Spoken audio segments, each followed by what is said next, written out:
고슴도치도 제 새끼는 이뻐한다. 그런 속담이 있는데 이건 좀 더 이제 정확한 표현은 고슴도치도 제 새끼는 함함하다고 한다. 이게 맞는 표현이라고 합니다. 저도 이제 함함하다라는 이 표현을 처음 접하게 됐는데 이 함함하다라는 거는 이 보드랍고 반지르르하다. 고슴도치도 자기 새끼의 털이 부드럽다고 옹호한다는 이제 그런 말로 자기 자식의 나쁜 점은 모르고 도리어 자랑을 삼는다는 그런 뜻의 속담입니다. 그래서 부모의 눈에는 자식은 다 예뻐 보인다는 속담인데요. 자식은 그만큼 귀한 존재입니다. 동의하십니까? 그렇죠. 예. 뭐 내 자식이 귀한 만큼 남의 자식도 귀한 줄 알아야 된다. 뭐 그런 말도 있지만 어떤 상황이 발생을 했을 때 내 자식을 보낼 거냐, 남의 자식을 보낼 것이냐, 어떤 고난의 현장이라고 봤을 때 아무래도 팔이 안으로 굽는다고 우리들은 인지상정으로 내 자식을 이렇게 품에 안기가 쉽습니다. 우리가 예배하는 하나님, 우리 아버지가 되시는데 우리 하나님 아버지께서 우리를 바라보실 때도 우리도 참으로 하나님 앞에 귀한 존재고 참으로 소중한 존재라는 사실을 늘 잊지 마시기를 바랍니다. 이것은 변함이 없습니다. 우리 같이 한번 따라해 보실까요? 나는 하나님께 귀한 존재다. 나는 하나님께 소중한 존재다. 아멘. 이것은 우리가 하나님 나라 갈 때까지 꼭 품고 가야 되는 것입니다. 오늘 본문 말씀은 예수님께서 니고데모에게 하신 말씀이 이어지고 있는데요. 예수님께서 먼저 거듭남에 대해서 말씀하셨고 이제는 구원과 영생에 대해서 좀 더 구체적으로 말씀하고 계십니다. 특별히 모세오경을 너무나 잘 알고 있는 니고데모에게 예수님께서는 민수기에 나오는 한 사건을 언급하고 있습니다. 민수기 21장에 나오는 놋뱀 사건인데요. 이 출애굽한 이스라엘 백성들은 하나님의 인도하심을 따라 움직였습니다. 구름 기둥과 불 기둥의 인도하심을 따라 구름 기둥과 불 기둥이 움직이면은 움직여야 되고 그 자리에 서 있으면 그것이 한 달이 됐든 1년이 됐든 그대로 머물러야 했던 그런 광야의 여정을 이스라엘 백성들이 하고 있었는데 이때 걸었던 그 광야의 길이 너무 힘들었던지 백성의 마음이 상했다라고 그렇게 증거하고 있습니다. 근데 그 상한 것으로 그친 것이 아니라 이스라엘 백성들이 하나님과 그리고 모세에게 원망을 했습니다. 우리 같이 읽겠습니다. 민수기 21장 5절 말씀입니다. 백성이 하나님과 모세를 향하여 원망하되 어찌하여 우리를 애굽에서 인도해내어 이 광야에서 죽게 하는가? 이곳에는 먹을 것도 없고 물도 없도다. 우리 마음이 이 하찮은 음식을 싫어하노라. 아멘. 광야 생활했던 이스라엘 백성 하면 제일 먼저 떠오르는 것이 원망하는 이스라엘 백성들, 또 불평하는 이스라엘 백성들인데요. 그들이 이렇게 하나님 앞에 또 모세에게 원망 불평했죠. 우리를 왜 애굽에서 나오게 했느냐? 애굽에 매장지가 없어가지고 우리를 광야로 나오게 해서 여기서 죽게 하느냐? 애굽에 있을 때 고기 가마 곁에 앉아 있을 때 또 떡을 배불리 먹었을 때 차라리 그때 죽이지 왜 굳이 광야에까지 나오게 해서 우리로 이렇게 죽게 만드느냐 그렇게 원망 불평을 했고 또 물은 왜 이렇게 쓰냐 우리가 뭘 마시냐 그리고 괜히 광야로 끌고 와서 우리를 굶겨서 죽이려고 하느냐 이렇게 원망을 했습니다. 오늘은 또 보니까 만나를 하찮은 음식이라고 그렇게 평가하고 있는 것입니다. 이런 원망과 불평이 이스라엘 백성들이 출애굽을 한 지 한 주일이 지나고 아니면은 뭐 한 달이 지나고 아니면 1년이 지난 후에 나왔던 원망과 불평이라면 좀 이해가 되고 어느 정도 같은 마음을 가지고 그럴 수 있지라고 생각할 수 있는데 그렇지 않습니다. 이제 제가 말씀을 드리면 좀 놀래 주시는 이야 아니면은 영어 좀 되시는 분들은 오 마이라고 좀 이렇게 놀래 주시면 좋을 것 같습니다. 준비되셨습니까? 네. 지금 이 사건이 발생한 시점이 일주일이 지난 때도 아니고 한 달도 아니고 1년이 지난 때도 아니고 출애굽한 지 무려 40년이 가까운 그때 일어난 일입니다. 이야, 저만 멀뚱멀뚱 보지 마시고, 오 마이. 그쵸. 40년입니다. 40년. 40년 광야 생활 동안 하나님께서 이스라엘 백성들이 거룩한 백성이 되도록 하나님의 백성이 되도록 그들을 훈련시키셨고 또 하나님께서 얼마나 많은 기적을 그들에게 베풀어 주셨습니까? 그랬기 때문에 오늘 나왔던 이 이스라엘 백성들의 그 원망과 그 불평은 우리가 놀라지 않을 수가 없는 것입니다. 이스라엘 백성은 우리의 단면 거울입니다. 예수님을 믿고 거듭난 지 10년 되셨습니까? 20년 되셨습니까? 30년, 40년, 50년, 60년 더 되신 분들도 있을지 모르겠습니다.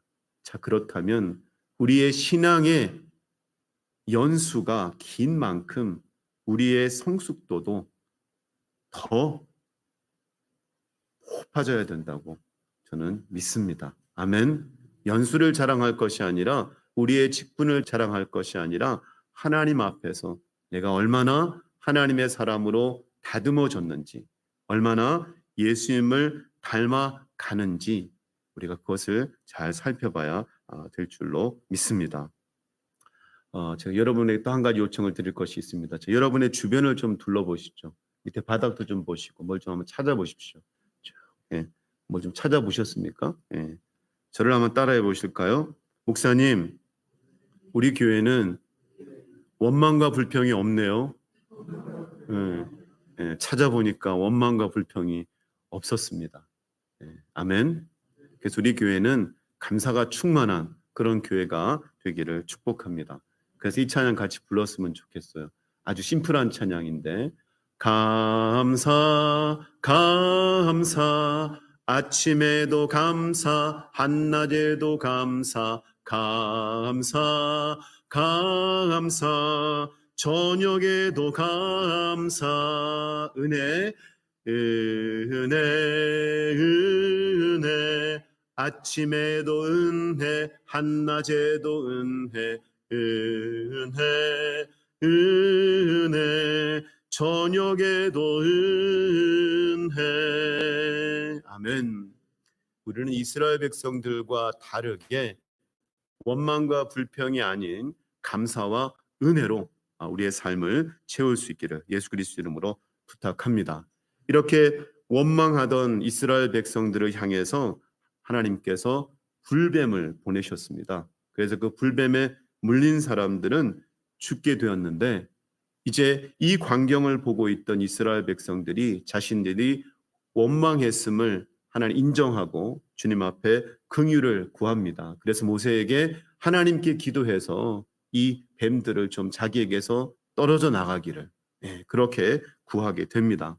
하나님께서는 긍휼의 하나님이시죠. 그래서 하나님께서는 모세의 기도에 응답해 주시고 뱀을 그들에게서 물러가게 하시고 한 가지 일을 모세에게 시켰습니다. 바로 뱀의 형상을 만들어서 장대에 달라고 한 것입니다. 그래서 주님께서 주신 말씀은 뱀에 물린 사람들 죽어가고 있지만 그 사람들이 장대에 달린 그 노뱀을 바라보게 되면 그 사람이 어떤 사람이든지 믿음이 있든지 없든지 그 사람의 과거가 어떠했든지 현재 상태가 어떠했든지 상관없이 죽음에서 벗어날 수 있는 죽음에서 생명으로 바뀔 수 있는 그 메시지 노뱀을 바라보라 그러면 살리라 그 말씀을 듣고 노뱀을 쳐다본 사람은 바로 죽음 직전에서도 구원받아서 다시 살게 되는 귀한 역사가 나타났던 것입니다. 그래서 오늘 주님께서 민수기 21장 말씀을 예를 들어 말씀하시는 겁니다. 우리 14절, 15절 말씀 같이 읽습니다. 모세가 광야에서 뱀을 든 것 같이 인자도 들려야 하리니 이는 그를 믿는 자마다 영생을 얻게 하려 하심이니라. 아멘. 모세가 광야에서 뱀을 든 것처럼 장대에 노뱀을 만들어서 달았을 때 말씀대로 쳐다보기만 해도 살았던 그 역사를 주님께서 이제 인간에게 구원의 역사를 이루실 텐데, 여기서 말씀에 나오는 인자는 바로 예수님이십니다. 예수님도 들려야 한다는 말씀은 나중에 십자가에 못 박혀 달리시는 것을 말씀합니다. 그리고는 예수님을 믿는 사람들마다 영원한 생명, 영생을 얻게 할 것이다라고 말씀하셨는데, 우리가 이 참고적으로 우리가 말씀을 봐야 될 부분이 있습니다. 우리 신명기 21장 22절부터 23절까지 말씀 같이 읽겠습니다. 사람이 만일 죽을 죄를 범함으로 내가 그를 죽여 나무 위에 달거든 그 시체를 나무 위에 밤새도록 두지 말고 그날에 장사하여 내 하나님 여호와께서 내게 기업으로 주시는 땅을 더럽히지 말라. 나무에 달린 자는 하나님께 저주를 받았습니다. 아멘. 하나님께서는 우리가 받아야 될 그 저주를 예수님을 통해서 그 저주를 받게 하셨습니다. 죄의 삭은 사망이라고 말씀하셨는데, 우리가 죄로 인해서 죽을 수밖에 없던 우리들을 대신해서, 우리의 죄값을 대신해서 예수님께서 십자가를 지셨기 때문에 예수님을 믿게 되면 영생을 얻게 된다라는 것입니다. 우리 히브리서 9장 12절 말씀도 같이 읽습니다. 염소와 송아지의 피로 하지 아니하고 오직 자기의 피로 영원한 속죄를 이루사 단번에 성소에 들어가셨느니라. 아멘. 예수님의 그 십자가에서 피 흘리심이라는 것은 영원히 지속되는, 영원히 효력이 있는, 그리고 단번에 단 한 번으로 그 모든 것을 이루신 겁니다. 제가 메시지 성경 히브리서 9장 24절에서 64절까지 말씀을 읽어드리겠습니다. 옛 계획 아래 있는 대제사장들은 해마다 동물의 피를 가지고 성소에 들어갔지만 그리스도께서는 그러실 필요가 없습니다.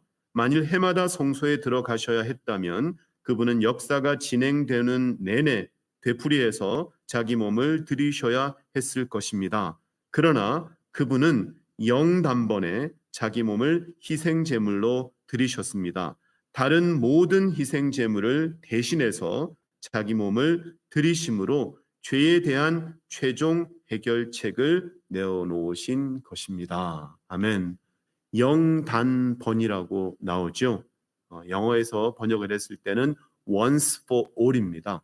모든 이들을 위해서 단 한 번, 모든 인류를 위해서 단 한 번으로 족한데, 한국 교회에서는 이 표현을 영단번이라고 표현을 합니다.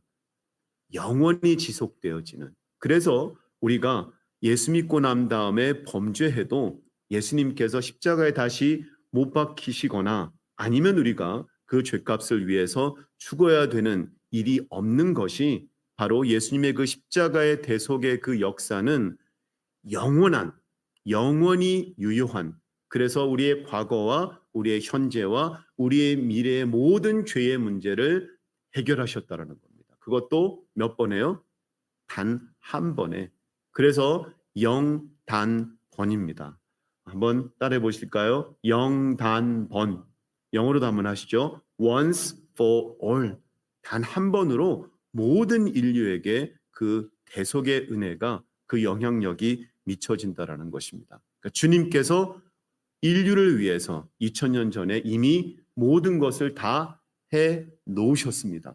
그런데 우리에게 필요한 것은 그 예수님의 이름을, 그 예수님이 하신 일들을 믿는 것이 이제 우리가 해야 될 일이라는 것입니다. 우리 3장 16절 말씀 같이 읽으시죠. 하나님이 세상을 이처럼 사랑하사 독생자를 주셨으니 이는 그를 믿는 자마다 멸망하지 않고 영생을 얻게 하려 하심이라. 아멘.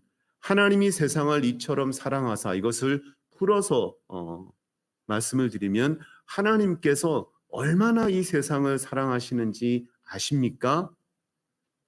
하나님께서 여러분을 얼마나 사랑하시는지 아십니까? 우리가 자존감이 낮았을 때 나 같은 사람이 별건가? 나 같은 쓸모없는 사람, 그렇게 생각했을 때가 있었는지 모르겠습니다. 그랬을 때조차도 주님께서는 우리를 귀하게 보시고 우리를 소중하게 보시고 우리를 너무너무 사랑하셔서 그 다음에 어떻게 나옵니까? 독생자를 주셨다라고 주님께서 말씀하고 계십니다. 우주와 이 지구를 비교해 봤을 때 이 측정할 수 없는 그 우주와 그 지구는 이 비교 대상도 될 수도 없죠. 먼지보다도 더 작을 수도 있습니다. 훨씬 아주 원자처럼 그렇게 보일 수도 있는데 우리 예수님은 어떤 분이십니까? 이 세상을 창조하신 하나님이시지 않습니까? 그리고 하나님의 유일한 아들이십니다. 아까 말씀드렸죠. 남의 자식도 귀하지만 어떤 어려운 일이 발생했을 때 내 자식을 감싸는 것이 인지상정인데 우리 하나님께서는 인간의 그것도 좋은 일도 아니죠. 그 죄악 때문에 세상이 망가지고 하나님의 형상이 어그러진 그 세상을 향해서 하나님께서 우주와도 바꿀 수 없는 그 독생자를 우리를 위해서 보내주셨다라는 겁니다. 사실은 예수님께서 이 땅에 오신 것 그 자체만으로도 이 지구가 사실은 감당할 수 없는 큰 축복입니다. 그런데 그 주님은 이 지구에만 오셨을 뿐 아니라 지금은 어디 계십니까? 하늘에 계시고 또 영으로서는 우리의 마음에 계신 겁니다. 우리 그런 얘기 하잖아요. 속 좁은 사람을 얘기할 때 뭐라고 얘기하죠? 밴댕이 소갈딱지. 밴댕이 소갈딱지 같은 내 마음에도 주님께서 오셔서 함께 거하신다라는 겁니다. 이것이 주님께서 얼마나 우리를 사랑하시는지 알 수 있는 하나의 대목입니다. 여러분, 엄청 지저분해서 막 냄새만 맡아도 구역질 날 것 같은 그런 데 한번 가보셨습니까? 선교를 갔을 때 있을 법한 요즘에는 그렇죠?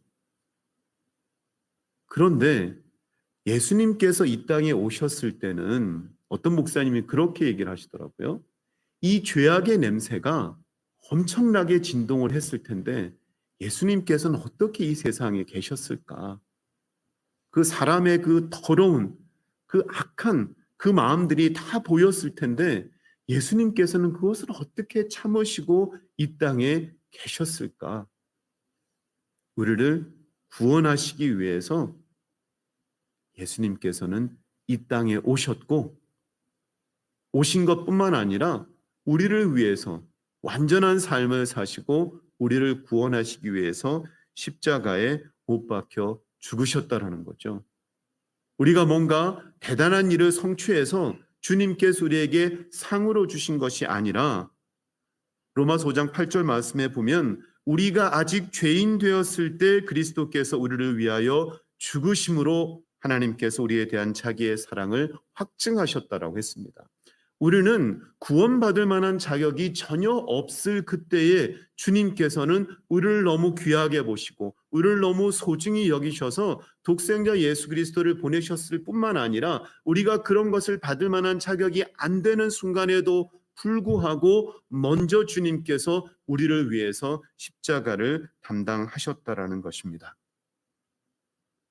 우리가 그 은혜, 주님의 그 놀라운 사랑을 더 많이 깨달을 수 있기를 바랍니다. 우리 3장 17절 말씀입니다. 시작. 하나님이 그 아들을 세상에 보내신 것은 세상을 심판하려 하심이 아니요 그로 말미암아 세상이 구원을 받게 하려 하심이라. 아멘.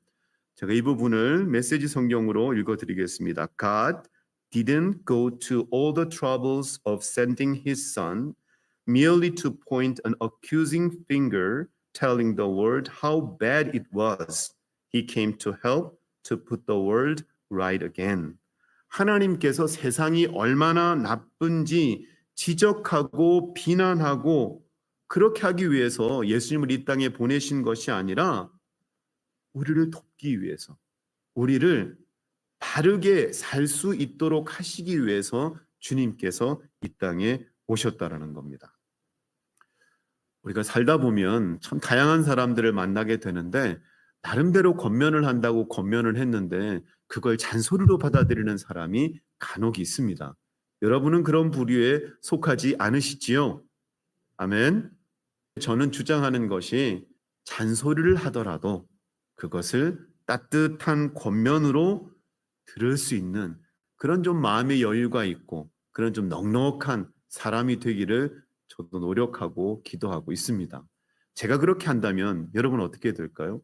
여러분도 같이 가야죠. 우리는 같은 배를 탔으니까, 그렇죠? 우리 같이 한번 따라해 보실까요? 하나님, 잔소리도 따뜻한 권면으로 듣게 하옵소서. 아멘. 우리가 몸의 질병을 치료하기 위해서 건강검진도 받고 또 의사를 만나서 진단을 받습니다. 의사가 우리를 향해서 콜레스테롤이 좀 높습니다. 혈압이 높네요. 혈당이 높습니다. 혈압이 좀 너무 낮은 것 같습니다. 그렇게 얘기를 했을 때 의사가 우리를 비난하는 겁니까? 우리를 정죄하는 겁니까? 아니죠. 우리를 건강하게 살게 하려고 우리의 그 증상과 우리의 문제를 정확하게 짚어주고 우리가 운동해서 개선을 시킬 건지 또 약을 먹어서 이것을 해결할 건지를 의사는 이야기합니다. 한의원에 가면 이제 그런 일들을 경험하죠. 저도 한의원을 좋아하는데 이렇게 꾹꾹 눌러보면서 여기가 아프십니까? 근데 탁 눌렀는데 너무 아파요. 그때 한의원 원장님을 향해서 아니 왜 이렇게 아프게 누르냐고 막 이렇게 역정을 내거나 그렇게 얘기하십니까?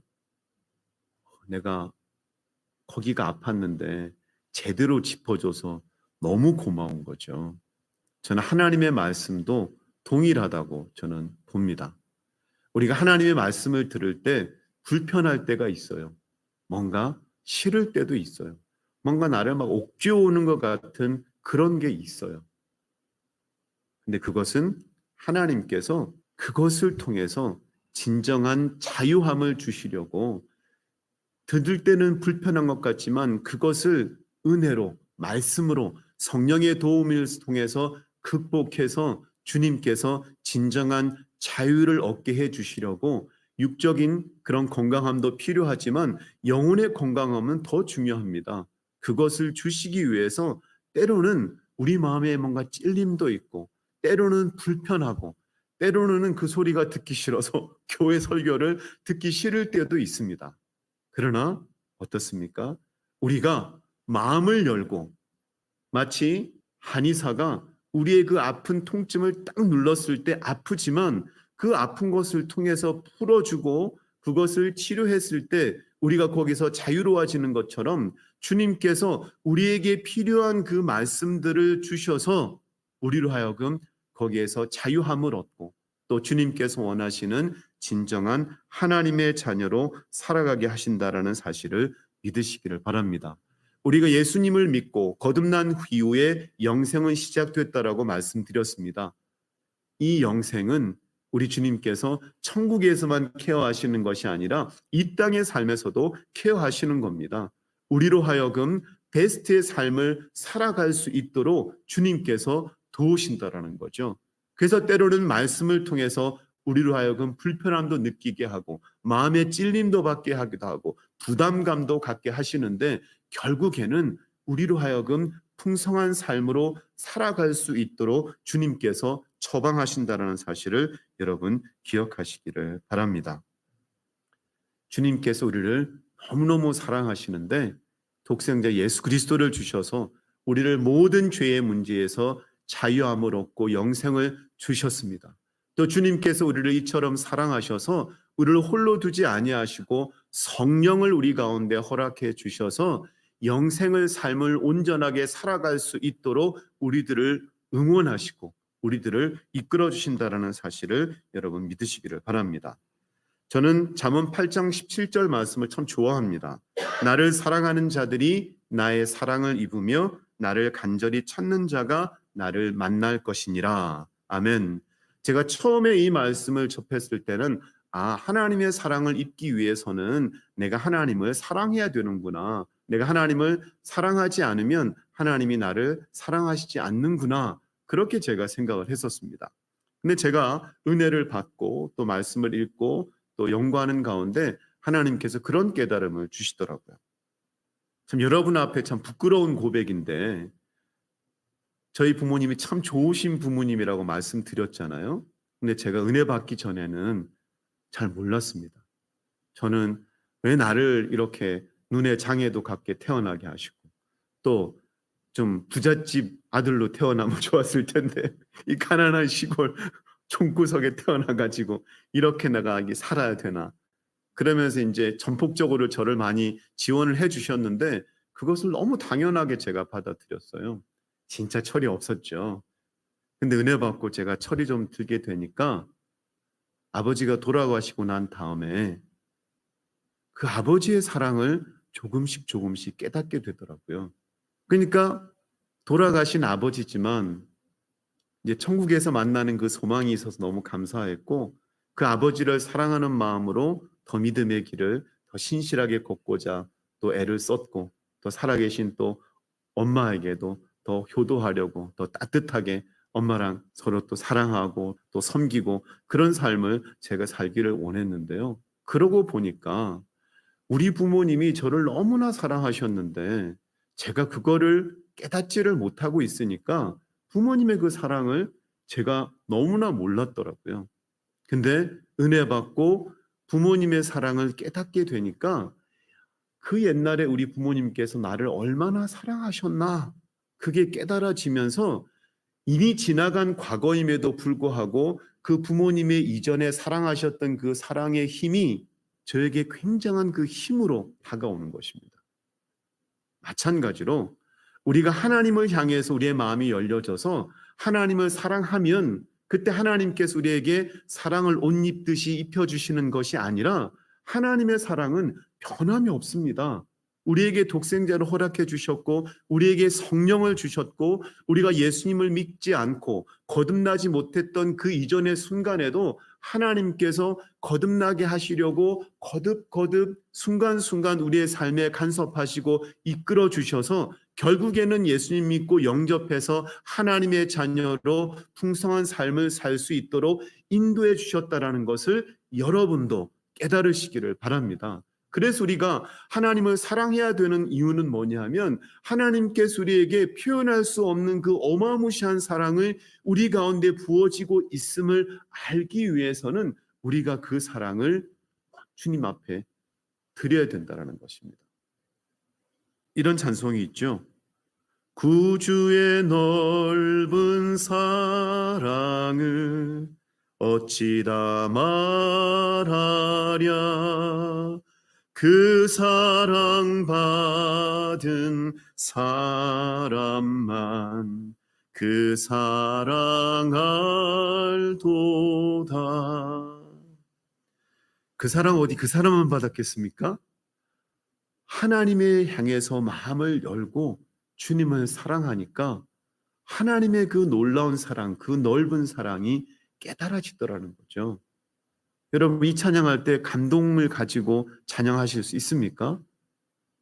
하늘을 두루마리 삼고 바다를 먹물 삼아도 하나님의 그 큰 사랑 다 표현할 수 없다라고 얘기하는데, 아이고 나는 하나님의 사랑은 몇 자 끌적이다 보면은 끝이네.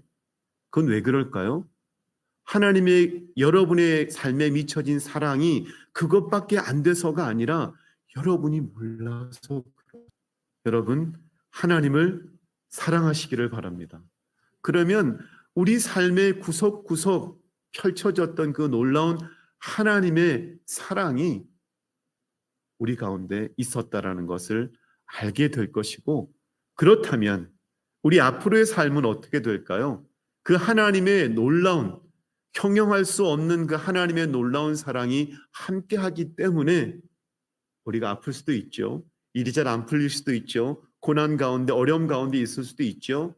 그렇지만 그런 가운데서도 변함없이 하나님께서 우리를 사랑하시기 때문에 우리는 그 사랑 가지고 승리하며 살아갈 수 있고 감사하며 살아갈 수 있고 평안과 기쁨 가운데 살아갈 수 있다라는 것입니다. 우리를 너무나 사랑하시는 그 하나님의 사랑, 여러분 더 많이 체험할 수 있기를, 더 많이 깨달을 수 있기를 예수 그리스도 이름으로 축복합니다. 그래서 우리가 지금 제가 올려놓은 이 찬양들, 늘 울어도 눈물로써 못 갚을 줄 알아 몸밖에 드릴 것 없어 이 몸 바칩니다. 제가 은혜 받고 주님 앞에 울면서 고백했던 제 고백입니다. 우리들도 이런 고백 뜨겁게 주님 앞에 올려드릴 수 있기를 예수 그리스도 이름으로 축복합니다. 다음 주일에 제가 그 크신 하나님을 찬양하기를 원합니다. 그때 여러분 한 주간 지내시면서 그 하나님의 놀라운 사랑, 미처 몰랐던, 깨닫지 못했던 그 사랑을 많이 발견하셔서 우리 하나님 앞에 뜨겁게 찬양으로 영광 돌릴 수 있기를 예수 그리스도 이름으로 축복합니다. 기도하겠습니다. 말씀이 삶으로, 삶은 예배로, 생명의 그 말씀 나를 이끄시네. 나의 가는 걸음 걸음마다 주의 빛 비추시네. 나 오직